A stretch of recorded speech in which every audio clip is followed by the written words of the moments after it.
네, 안녕하세요. 저는 KNS 박지혜 강사고요. 이번에 영작 수업을 진행을 할 박지혜라고 합니다. 일단은 수업 이렇게 설명에 참여해 주셔서 감사드리고 설명을 드릴 건데 계속 앞서 말씀을 해 주신 것 같아서 영작 수업이 얼마나 중요한지는 어머님들께서도 충분히 지금은 이제 인지를 하고 계실 것 같습니다. 그래서 고등학교 올라가면 영어 내신 자체가 워낙 여기 강남권 자체는 워낙에 어렵기 때문에 이제 조금 겁을 먹는 친구들이 많이 있는데요. 일단 기본적으로 보통 뭐 학교들마다 당연히 다르기는 하지만 보통 이제 모의고사 유형으로 좀 많이 나오는 경향이 있어요. 그래서 객관식 같은 경우는 사실 모의고사 유형이기 때문에 여기 근방에 있는 여기 근방에 있는 친구들은 어릴 때부터 영어를 계속 해왔기 때문에 사실은 조금 뭐 그런 부분, 모의고사나 이런 객관식으로 출제가 되는 부분에서는 조금 강한 편이기는 해요. 그러나 이제 실제로 딱 변별력이 있는 부분은 서술형 영작 부분에서 변별력이 딱 갈라지기 때문에 사실 그거는 충분히 자기가 암기를 했다고 해서 서술형을 맞출 수 있는 부분도 아니고 그러다 보니까 조금 굉장히 어려워하고 힘들어하는 편입니다. 그래서 좀 어떻게 수업이 진행이 될 건지 그리고 왜 필요로 한지에 대한 설명을 드리도록 할게요. 자, 일단은 이번에 영작 구문 수업 학습 기간은 2개월 과정으로 진행이 돼서 총 14회 정도가 나올 거고요. 그래서 1월 2일부터 시작이 됩니다. 그래서 3월 전까지 이제 딱 아이들이 고등학교 올라가기 직전까지 수업이 진행이 돼요.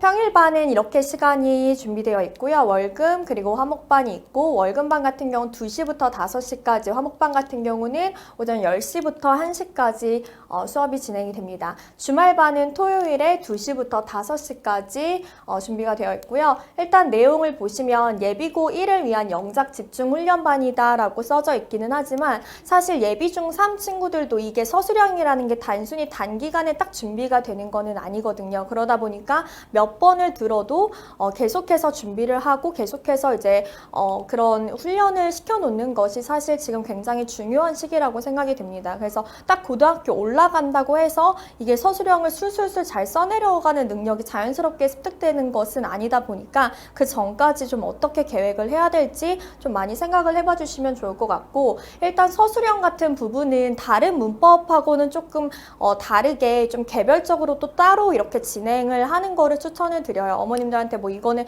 꼭 수업을 들어야 된다라고 뭐 강요를 하는 거는 아니지만 기본적으로 앞서 말씀드렸던 그런 성문 기본 그런 영어 같은 경우 이제 문법서 정리가 들어가는 거죠. 그래서 조금 기본적으로 나는 문법서를 제대로 들어본 적이 없다. 그런 친구들은 당연히 그걸 필수적으로 먼저 듣고서는 그 다음에 이제 하는 게 맞는 것 같고요.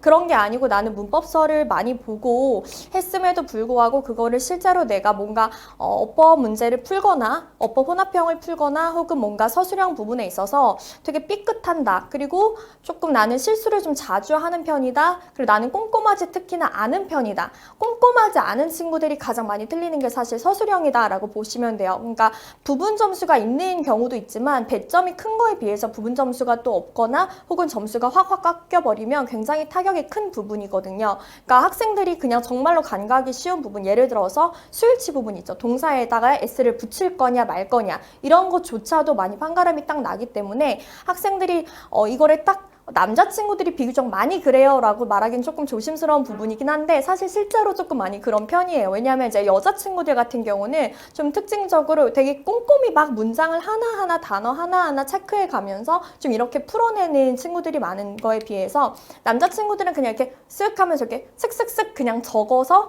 조금 약간 넘어가 버리는 그런 경향들이 있거든요. 그래서 사실 시험을 볼 때도 중학교 때까지만 해도 서술형 부분이 많이 비율이 차지가 되지는 않았을 거예요. 그리고 보통 이제 객관식의 비중이 조금 더 많았을 거고 그리고 서술형이 나온다고 치더라도 학생들이 그 본문 지문 안에서 달달달 외웠던 부분에서 보통은 문제가 많이 나오기 때문에 그러다 보니까 그 서술형의 그런 어려움, 심각성 그런 부분을 많이 모를 겁니다. 근데 그렇게 외워도 막상 딱 시험을 보면 또 거기서 이제 실수를 범하죠. 그런 게 이제 굉장히 자기가 꼼꼼하지 못하는 부분들 그런 부분들을 자꾸만 좀 깨우쳐 주게끔 그렇게 수업이 진행이 된다라고 생각을 해주시면 될 것 같고요. 일단은 기본적으로 많이 포커스가 집중되어 있는 거는 예비고 1 친구들이기 때문에 어느 정도는 문법적인 거를 어느 정도는 아는 친구들이 들어야 된다라고 생각은 됩니다. 왜냐하면 이 교재 자체도 문법 이론 정리가 막 꼼꼼하게 되어 있는 편은 아니에요. 그러다 보니까 이제 그런 깊이 있게 좀 들어가야 되는 부분은 제가 따로 설명을 추가적으로 할 예정이고요. 그런 게 아니고서는 계속해서 이제 좀 써내려가는 그런 부분들이 수업으로 진행이 될 예정입니다.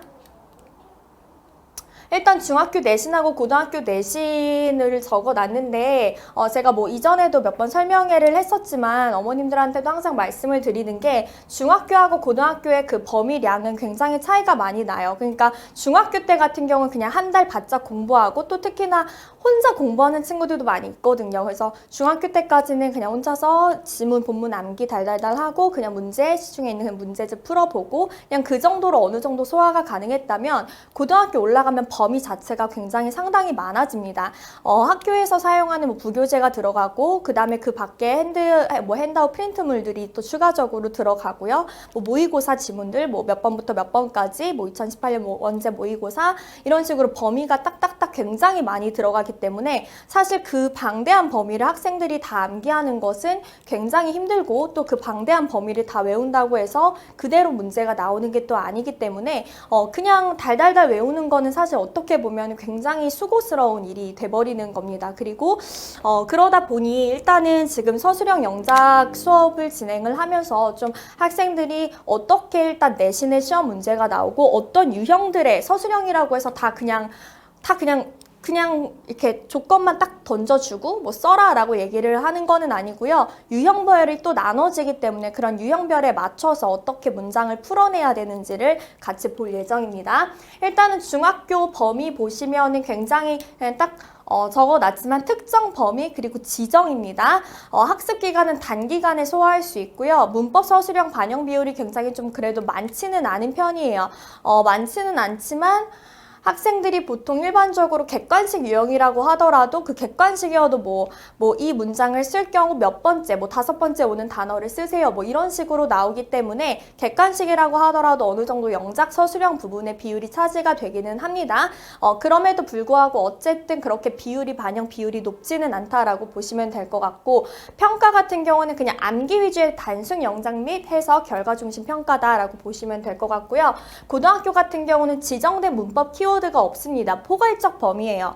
중학교 친구들이 기본적으로 보통 문법 그러니까 내신을 할 때 문법 공부를 할 때 이 해당 지문에 나오는 지정 문법 키워드 포인트들이 있겠죠. 그러면 그 포인트만 달달달 외워서 그런 부분만 이렇게 주의 집중해서 문제를 풀 수가 있었다면 고등학교 올라가면 그런 딱 지정된 범위가 없이 그냥 첫 번째는 투부정사, 두 번째는 분사, 세 번째는 동명사, 이런 식으로 그냥 다 다른 문법들이 이제 요구를 하고 있습니다. 그래서 그런 부분에서 이게 출제자가 왜 뭐를 물어보고 있는지를 미리 보자마자 파악이 될 수 있게끔 그렇게 자꾸만 이렇게 훈련을 시켜놓는 게 굉장히 중요합니다.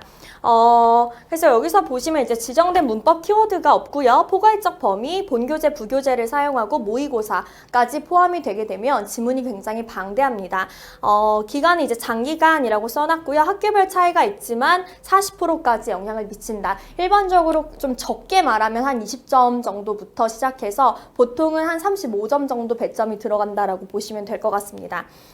그래서 내용 이해미 추론 바탕의 서술형 영작이거든요. 그러니까 이게 독해도 같이 사실 따라가 줘야 되는 거예요. 서술형이 그냥 단순히 한국말로 써져 있는 거를 영어로 띡 써버리는 게 아니고요. 그 지문을 읽고 지문을 이해한 거에 있어서 그 내용에 맞춰서 요약문을 영작으로 풀어내야 될 수도 있는 거고 혹은 그냥 빈칸 부분에 들어갈 때 이 빈칸 부분에 맞는 내용을 내가 영작으로 풀어내야 될 수도 있는 겁니다. 그러니까 다양한 유형들이 또 그 서술형 부분에 나오기 때문에 그런 것들을 다 평가를 한다라고 보시면 될 것 같아요.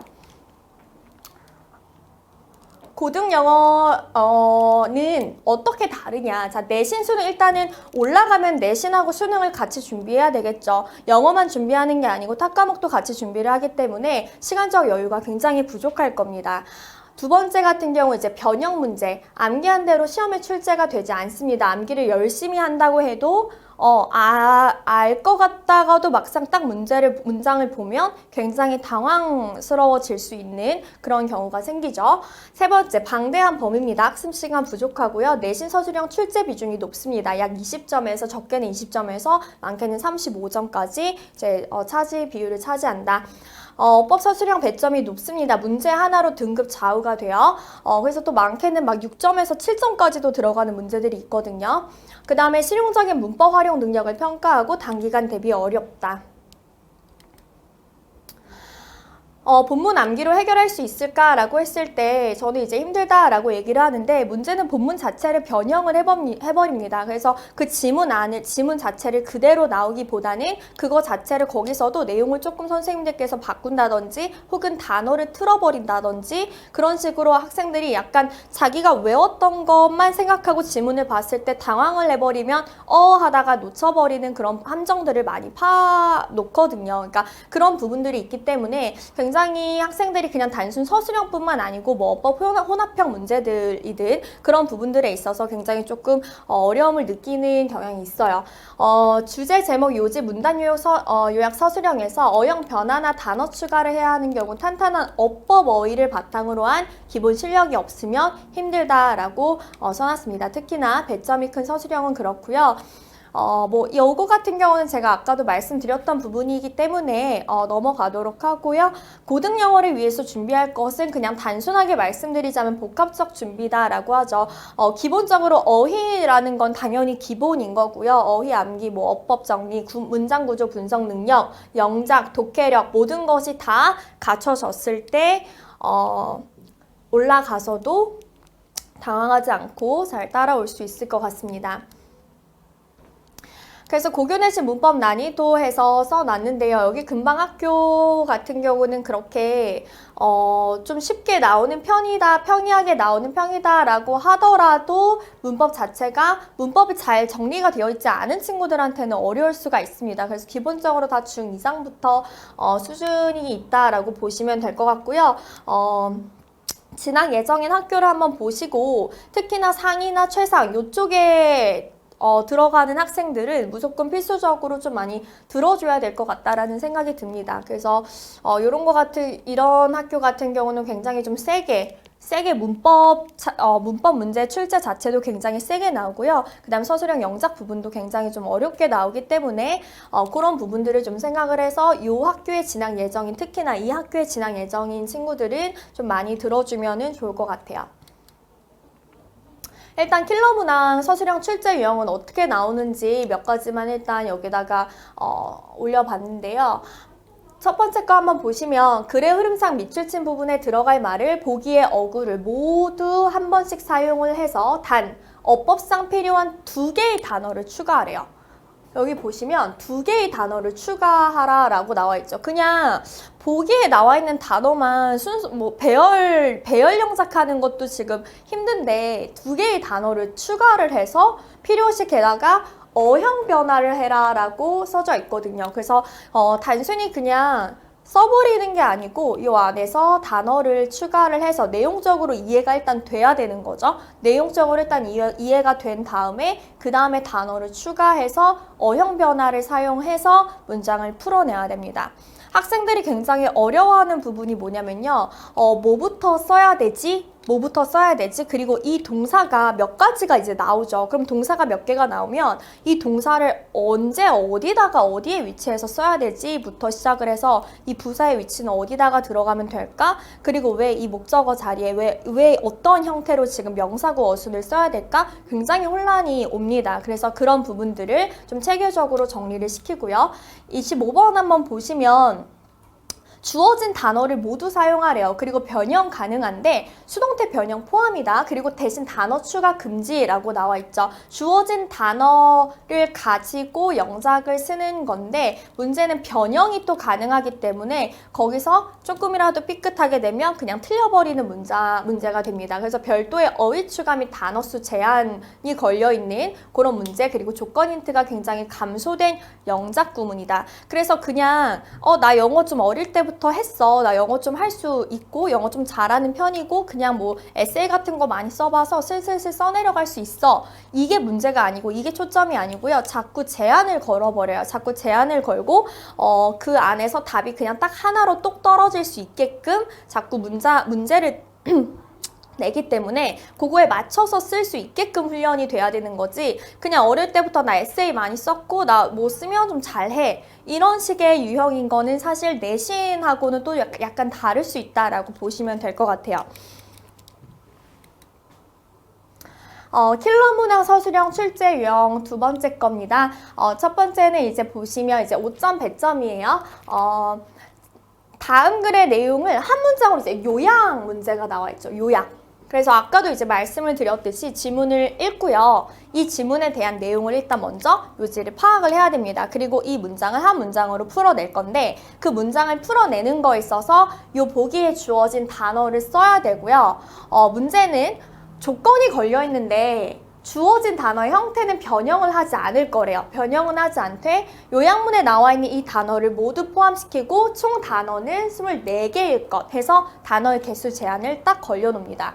다른 것들은 사실 어떻게 보면 학생들이 좀 평이하게 문제를 풀 수 있어요. 가장 평이한 문제가 한국말 써놓고서는 그거를 뭐 이렇게 주어진 단어를 가지고 그냥 배열한다든지 아니면 그냥 쓴다든지 그런 거 같은 경우는 좀 아이들이 평이하게 쓰는데 문제는 이렇게 독해력과 같이 문제가 나오는 서술형 부분이죠. 그래서 아이들이 충분히 이 지문에 대한 이해를 하는 것조차도 힘든데 문제는 그걸 이해를 하고 나서 요약문을 써 내려가야 되고 그거에 있어서 이 보기에 맞게 제대로 써 내려갔냐 그런 문제를 지금 요구를 하고 있는 거고요. 그 다음에 이제 6점짜리 문제입니다. 6점짜리. 그래서 첫 번째 거 같은 경우는 밑줄 친 A에 주어진 단어를 활용해서 문맥과 어법에 맞도록 재배열하는 문제예요. 그래서 이런 거 같은 경우 사실 가장 조금 쉬운 문제다라고 보시면 될 것 같아요. 조금 쉬운 축에 속하는 유형이고요. 두 번째는 이제 어법상, 문맥상 옳지 않은 문장을 2개 골라서 바르게 고치세요. 밑줄 친 부분 전체를 쓰세요. 이거 같은 경우 이제 서술형이기보다는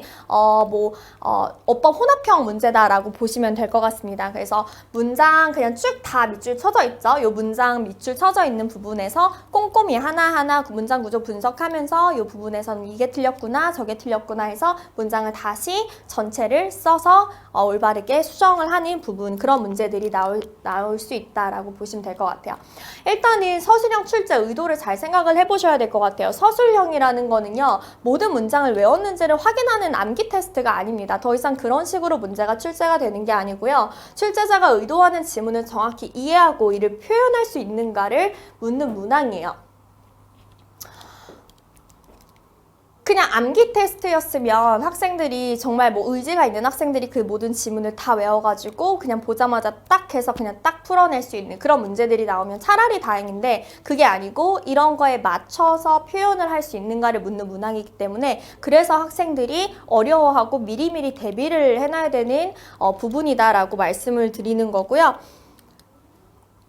학습 목표는 일단 요 앞서 말씀드린 대로 이러한 이유 때문에 일단은 암기가 아닌 쌓은 실력으로 승부를 봐야 되는 부분이고요. 그렇다 보니 고득점을 위한 문법 실력과 영작 실력을 한 번에 세우자라는 부분이 저의 학습 목표입니다. 항상 학생들이 문법을 감으로 많이 하는 경향이 있습니다. 근데 영작 같은 경우는 감으로 하는 게 굉장히 위험한 부분이에요. 그래서 그냥 단순히 감으로 써내려가는 건 안 되고요. 이제부터는 조금 더 딱 뚜렷하게 왜 이 부분에서 이거인 거고 왜 이렇게 써내려 가야 되는지에 대한 거를 정확히 좀 보고자 그렇게 수업을 진행이 될 예정입니다. 그래서 첫 번째로 이제 핵심 어법 파악을 하고요. 어법 정리 그리고 문장 구조 분석이 들어갑니다. 서술형 영작을 위한 모양 및 뼈대를 잡고요. 문장 전환 규칙 살피기 그리고 리뷰 애프터 구두 테스트를 통한 반복적 확인 학습입니다. 그래서 이런 구성은 어떻게 되는지 이따가 설명을 드리고요. 일단은 가장 중요한 게 이제 교재인데요. 교재이면 교재 같은 경우는 강남구 및 서울 자사고 내신 시험 분석을 해가지고 그 토대로 이렇게 문제들이 나온 교재를 사용을 합니다. 그래서 실제 대부분 학교의 내신 시험의 패턴 문제들로 내신 서술형 문항을 유형으로 미리 익히고 유형 전략을 통해서 문제를 해결할 수 있는 교재를 사용을 하고요. 실제로 여기 근방에 있는 학교들의 출제 그 문제들로 구성이 되어 있다 보니까 학생들한테 좀 많은 도움이 되지 않을까라는 생각이 됩니다.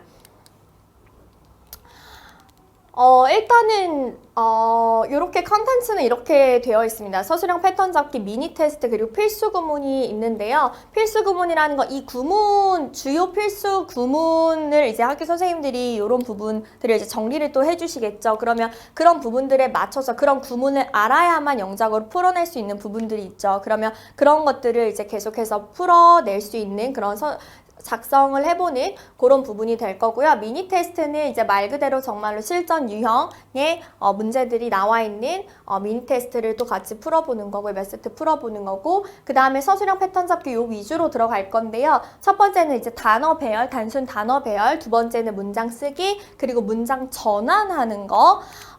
뭐 예를 들어서 강조해주고 싶은 부분에 강조해주고 싶은 부분, 그런 부분들을 이제 또 바꿔서 써내라 하는 그런 문장 전환 부분, 그리고 지칭 내용 서술, 그리고 세부 내용 서술, 밑줄 어법 어휘, 어형 바꾸기, 본문 빈칸, 요약문 빈칸, 주제 주장 이렇게 컨텐츠는 정리가 되어 있습니다.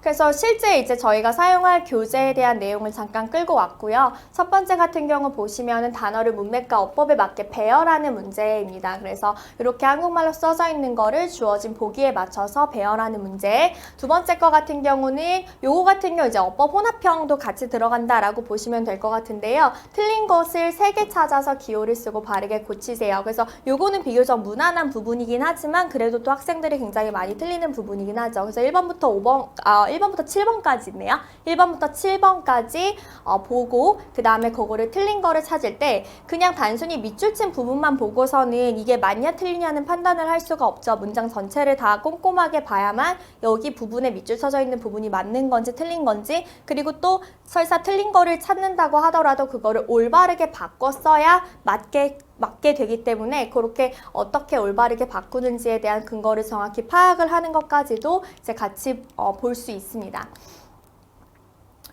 리뷰 테스트 같은 경우는 이런 식으로 출제가 됩니다. 그래서 어법상 알맞은 것을 고르고 고른 답에 대한 근거를 대는 게 기본적으로 항상 이렇게 나가는 문제들이고요. 그래서 학생들이 그냥 단순히 감으로만 이 답이 틀리고 맞고를 찾았냐 그거를 보는 게 아니고 왜 정말로 이게 답인지에 대한 거를 정말 학생들이 알고 있느냐 그거를 보고자 근거를 쓰게끔 하고 있습니다. 두 번째 거 같은 경우 이제 오류 모두 찾기예요. 그래서 앞서 보여드렸던 것처럼 밑줄 친 부분 중에서 틀린 부분을 모두 찾아 기호를 쓰고 틀린 부분만 수정을 하는 건데요. 밑줄 자체가 굉장히 거의 다 쳐져 있다라고 보시면 될 것 같아요. 그래서 그 부분에서 하나하나 꼼꼼히 봐서 그 부분에서 틀린 것들을 모두 찾아내서 그 틀린 것들을 모두 다 수정을 하는 거. 10번 같은 경우도 유사한 그런 유형이죠. 그래서 틀린 부분을 다 찾아서 밑줄 긋고 수정을 해라. 이제 본격적으로 서술형 영작 부분입니다. 조건에 맞게 배열해서 문장을 완성을 하는 건데요. 조건을 보시면 단어 개수를 위치를 제외한 13개로 작성할 것이라고 써져 있죠. 두 번째 보면은 단어를 사용하되 어법에 맞게 고쳤을 것. 그래서 어형 변화가 일어나는 그런 서술형 부분이었습니다. 그래서 이거 같은 경우는 다른 친구들이 실제로 이 전에 들었던 친구들이 수업을 들으면서 정리했었던 부분들을 제가 갖고 왔는데요. 뭐 이 학생 같은 경우는 자기가 좀 취약한 부분들, 취약한 문장들을 적어놓고 그 문장을 이제 분석을 해놓은 형태입니다. 그래서 그런 노트 정리는 필수적으로 꼭 들어가고요. 두 번째 같은 경우는 이거 같은 경우 이제 추가적으로 또 나가는 자료입니다. 그래서 추가적으로 나가는 자료 보면 뭐 계속 앞서 말씀드렸던 그런 유형들의 서술형 부분들이 들어간 미니 테스트 같은 유형들이 많이 서브 핸드아웃으로 나간다라고 보시면 될 것 같아요. 그래서 일단은 아까 맨 처음에 이제 보여드렸던 저희 프로그램은 어떻게 되는지 다시 여기다가 적어 놓은 거고요. 시간대는 이렇게 진행이 될 예정이고 교재는 자체 교재로 나갈 예정입니다.